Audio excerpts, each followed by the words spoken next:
Okay, so I've just installed this on an older 55-inch Samsung, yet to make it stand upright. It looks alright. There's just one thing you need to be wary of, and that is the L plate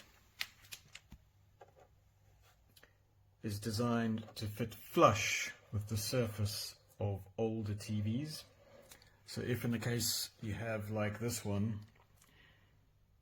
where there is a step between the back of the TV where the bolts go into and maybe the speaker system, you will need to get some spacers, as I have had to do here, so that it sits offset from the back of the television itself.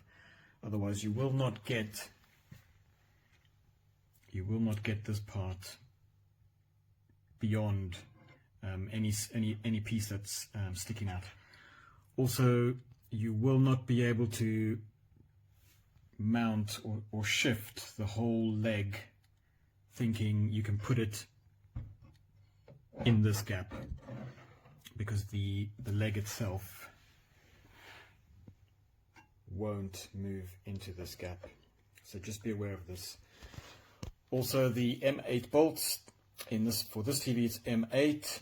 You might use the M6s, but they're 35mm, and if you have this sort of situation, you will need to go and buy a longer bolt.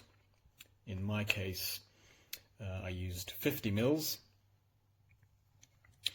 and the spacers that come with the product will not fill most gaps. At least here I needed 20mm spacers, and I bought these off of Amazon.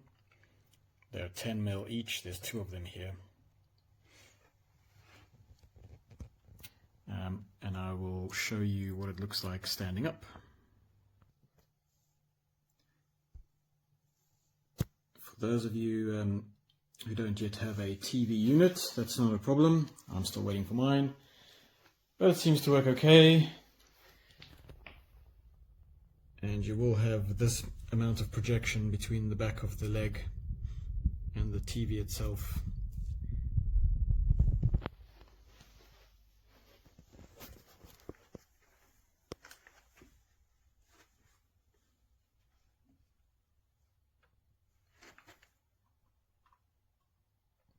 Yeah, it's sturdy enough. Alright, thanks for watching.